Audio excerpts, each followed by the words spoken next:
This video is about sixth position. It's used so much in standard repertoire, especially up on the E string.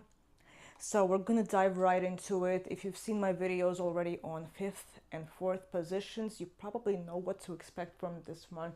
But I'm gonna go right through it one more time to review. In fifth position, you wanna first practice getting that thumb right in there, which you do need for positions 5 and up. So you want to make sure your left shoulder is free to get you around the instrument, because you do need to get your elbow under.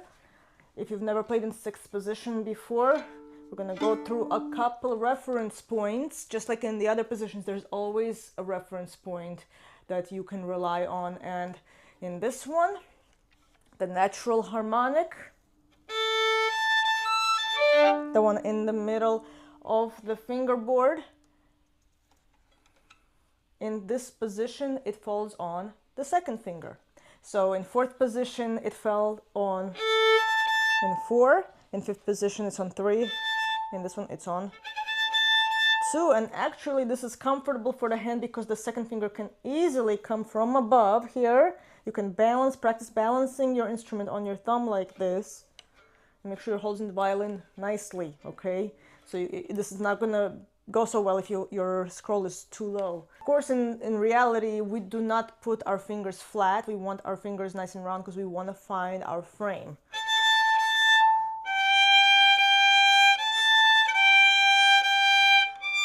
I think I'll do E string for this video because sixth position is so frequently played up there.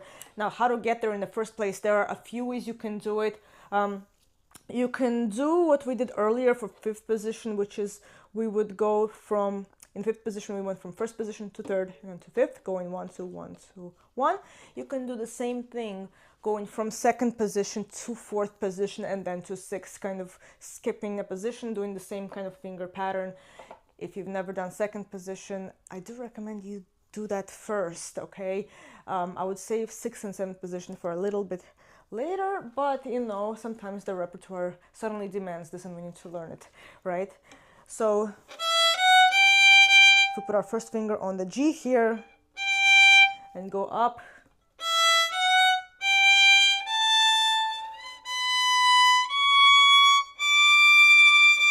like this, and make sure your pinky can reach also. So from here we're going to do interval training, okay? Of course, in the past videos on shifting and the positions, I talked a lot about the Harvey Whistler books, introducing the positions, which are awesome. They're make it very accessible to learn these positions. I want to make this video just a little shorter so we can get through some of this in more depth, because sixth position is higher up and we want to spend a little more time up here. So we're going to go through the intervals. Minor second with a low 2,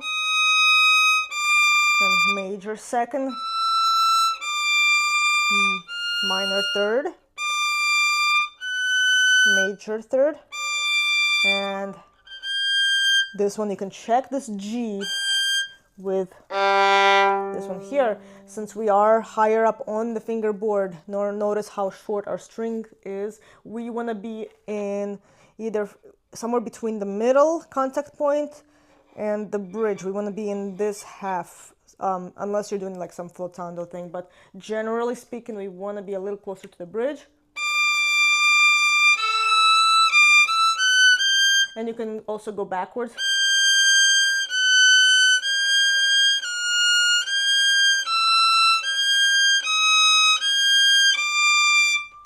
Just like with any other position that you're practicing for secure intonation, at first, please, please, please keep your first finger down. It's a really, really important reference point. Once you find it, you want to kind of get a good balance around that.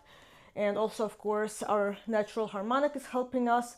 Then, just like with the others, we're gonna let's do A and E string for this one. There's that harmonic. We're going to do octaves, G, first finger on the A string, and fourth finger on the E string. We're going to find that octave. And then we can fill in the octave on the A string.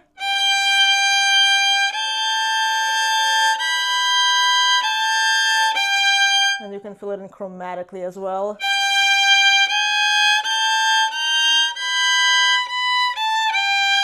And then, of course, after that, you can practice perfect fourths and thirds and other intervals that I did in some of my other position videos. For this one, we're going to go to Leopold Auer's sixth book in his series.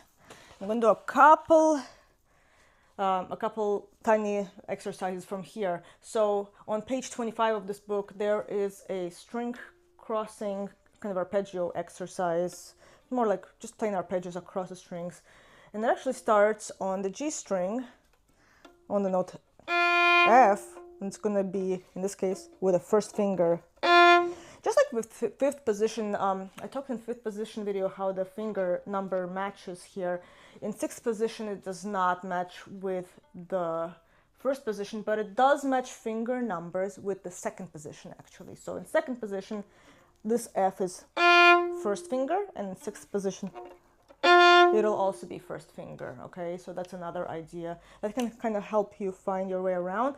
But I would say interval training and awareness is the most important, and just kind of hearing where you're going. So I'm going to play an F major. This is an F major.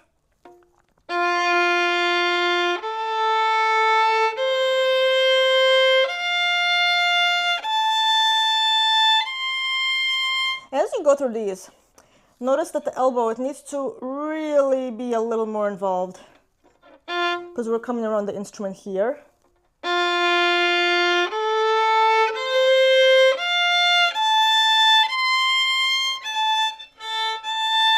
You can check. There's the harmonic. I am keeping my first finger down as much as possible, so right now it's still on the D string, because I'm going to be coming back down here.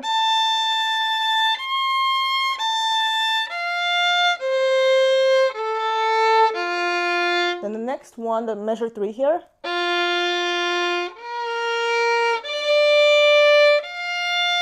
There's the fourth here. And here I'm gonna use the third finger as kind of my pivot point here, because I need to move my first finger to the E string with the elbow, okay? So I'm gonna start this measure one more time.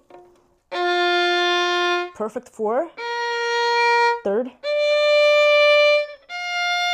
Perfect 4, pivot on the third finger, keep it down while you find the first finger. Okay.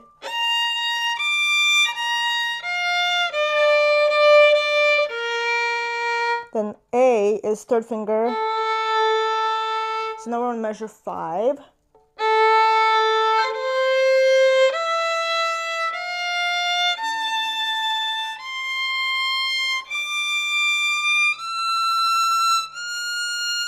Perfect 4.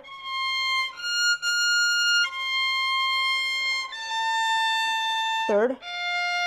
Perfect 4. Third. Third. Second. Third.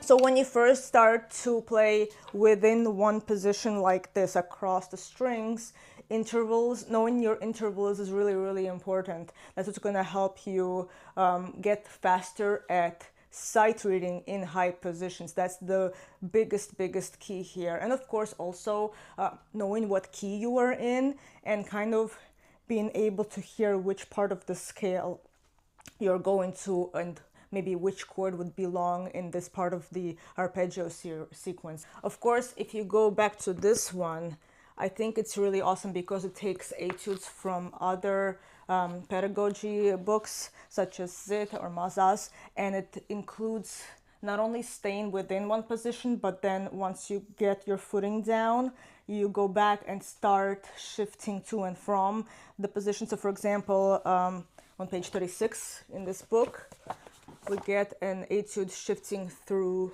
sixth position. So you go, for example, at the beginning, you go from first to fourth and then to sixth. So then you really start to get a feel of how it would apply in repertoire. Speaking of repertoire, if you want to see me practice this in more musical context, the way it would actually work in music, I mean, otherwise, why are we doing it this way?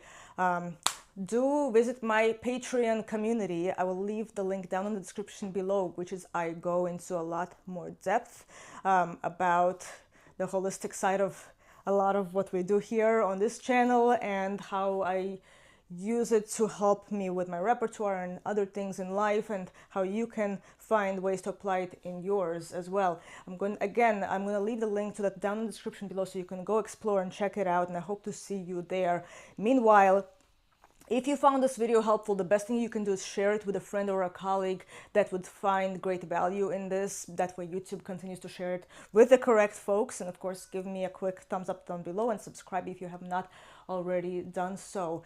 Let me know your biggest takeaway in the comment section below, and I'll see you in the next one. Happy practicing.